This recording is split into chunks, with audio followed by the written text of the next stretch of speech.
Hello everyone, welcome to your YouTube channel banking with her. I hope आप सब बहुत अच्छे हो और आप सबकी प्रिपरेशन भी बहुत अच्छी चल रही होगी। इस वीडियो में मैं मेरा अभी तक का जो भी एक्सपीरियंस रहा है ज्वाइनिंग के बाद से लेके ट्रेनिंग डेज़ का, और अब हमारी जो है ब्रांच में पोस्टिंग हो चुकी है तो उससे रिलेटेड जो भी चीज़ें हैं वो शेयर करूँगी। इसके अलावा जो मेन्स के एग्जामिनेशन अभी आने वाले हैं उनसे रिलेटेड भी एक दो चीज़ें मुझे आपके साथ डिस्कस करनी थी, तो वो भी मैं इस वीडियो में डिस्कस करूँगी। ठीक है, सबसे पहले मेंस की बात करते हैं। तो देखो, पहले मॉक टेस्ट आपको अटैम्प्ट कैसे करना है, ट्राई करो कि टाइमर के साथ ही उसको अटैम्प्ट करो।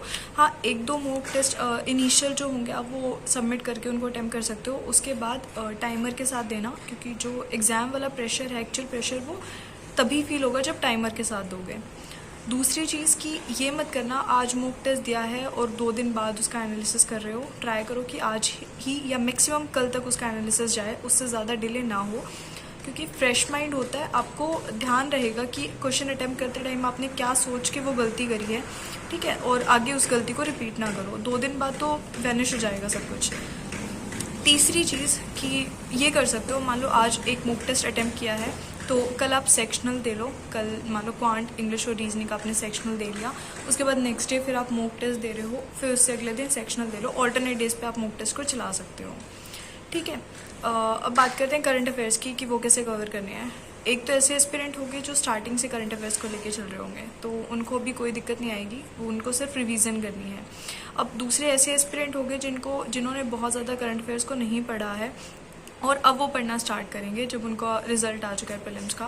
तो देखो, आपको करना क्या है कि आप ट्राई करो प्रिसाइज फॉर्म में ही पढ़ो, बहुत ज़्यादा डिटेल में इस टाइम पे मत जाओ, वरना आप सब कुछ कवर नहीं कर पाओगे।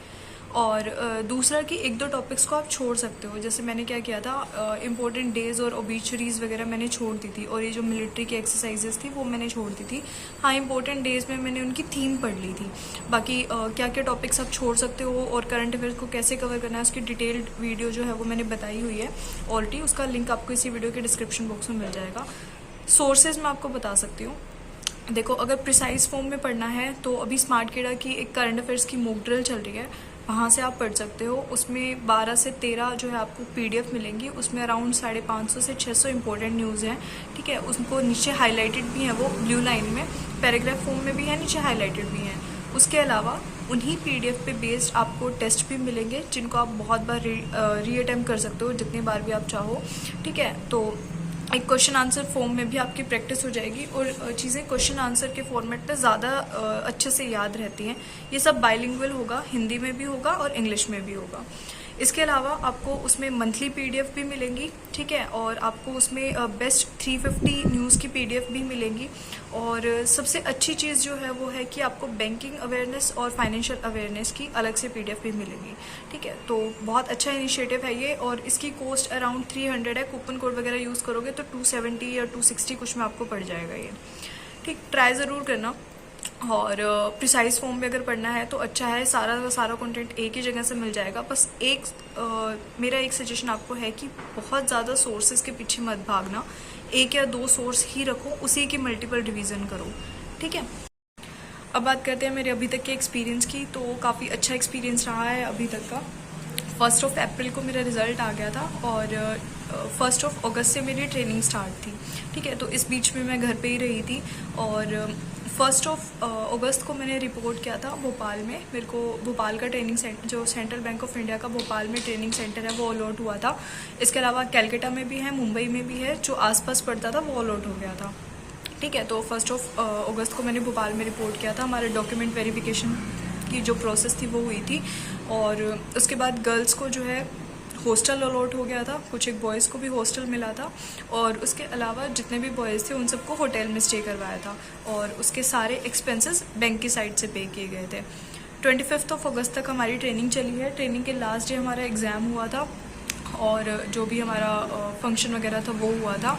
और उसके बाद 28 अगस्त को हमें ब्रांचेस में रिपोर्ट करना था। हमारे पास एक लिस्ट आ गई थी जिसमें हमें हमारी 3 ब्रांचेस बताई गई थी। अगली पहली जो पोस्टिंग हुई है वो लगभग 2.5 से 3 महीने की है, और उसके बाद नेक्स्ट पोस्टिंग है 21 दिन की, उससे अगली है 21 दिन की, और फिर हमें दोबारा भोपाल जाना है। ट्रेनिंग के लिए। ठीक है, तो पहली जो है वो अर्बन पोस्टिंग है। अभी मेरा जींद में मेरे को पोस्टिंग मिली है, सबको लगभग आसपास ही मिली है जो उनके होम टाउन थे। और अगली पोस्टिंग मेरी जो है वो रूरल पोस्टिंग है खरगोदा में, और फिर उससे अगली है सीपेक रोहतक में। ठीक है, फिर भोपाल जाना है दोबारा ट्रेनिंग के लिए। तो ट्रेनिंग का एक्सपीरियंस तो बहुत अच्छा था। सुबह 10 बजे से लेके शाम को 6 बजे तक हमारी क्लासेस चलती थी। हर क्लास के बाद आधे घंटे का ब्रेक मिलता था। 4 क्लासेस होती थी हमारी, बीच में लंच ब्रेक भी आता था। ठीक है, और 6 बजे के बाद हम फ्री थे, कहीं घूमने फिरने जाना है तो हम जा सकते थे। और second Saturday, fourth Saturday of मिलता था, और बीच में एक इंडिपेंडेंस डे आया था तो उसकी भी हमारी छुट्टी थी। ठीक, और क्लासेस में थ्योरेटिकल चीज़ें बताई गई थी, बाकी प्रैक्टिकल बहुत ज़्यादा नहीं हुआ था। और लेकिन ये कुछ जो टीचर ने एक्सपीरियंस उनके शेयर किए थे ना, कि उनके साथ ब्रांचेस में उनके क्या एक्सपीरियंस रहे हैं, वो काफ़ी अच्छे थे। क्योंकि टीचर्स सारे स्केल 3 स्केल 4 के टीचर्स हैं।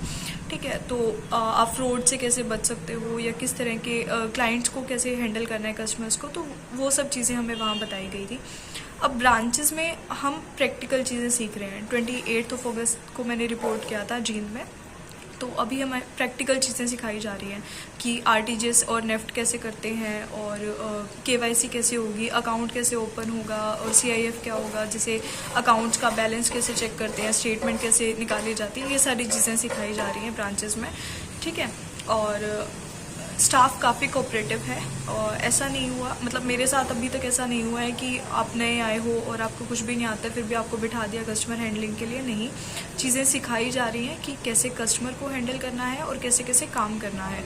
और कस्टमर भी काफ़ी कोऑपरेटिव मिले हैं अभी तक, तो कि उनको मैं बोल देती हूँ कि सर मैं अभी नहीं आई हूँ, तो वो बहुत ज़्यादा चीज़ें नहीं पूछते हैं। ठीक है, बहुत ज़्यादा प्रेशर क्रिएट नहीं करते हैं। और ब्रांच मैनेजर जो हैं वो भी काफ़ी अच्छे हैं, और चीज़ें सिखाई जा रही हैं। सबको पता है इनिशियली जब आप रिपोर्ट कर रहे हो ब्रांच में, तो आपको अभी तक प्रैक्टिकल नॉलेज नहीं है अगर आपने कहीं जॉब नहीं किया तो। ठीक है, तो अभी तक का मेरा यही एक्सपीरियंस है। बाकी स्मूथ चल रही हैं चीज़ें, और जो डिटेल्ड एक्सपीरियंस होगा वो मैं 1 या 1.5 महीने बाद आपके साथ शेयर करूँगी, तब थोड़ी ज़्यादा क्लैरिटी मिलेगी मुझे भी। इसके अलावा अगर कोई क्वेरी है, कोई डाउट है, तो कमेंट्स में बता सकते हो, या फिर आप टेलीग्राम चैनल ज्वाइन कर सकते हो बैंकिंग विद हर, वहाँ पे भी आप अपने डाउट शेयर कर सकते हो। And if you like the video, to like, share and subscribe. Thanks for watching.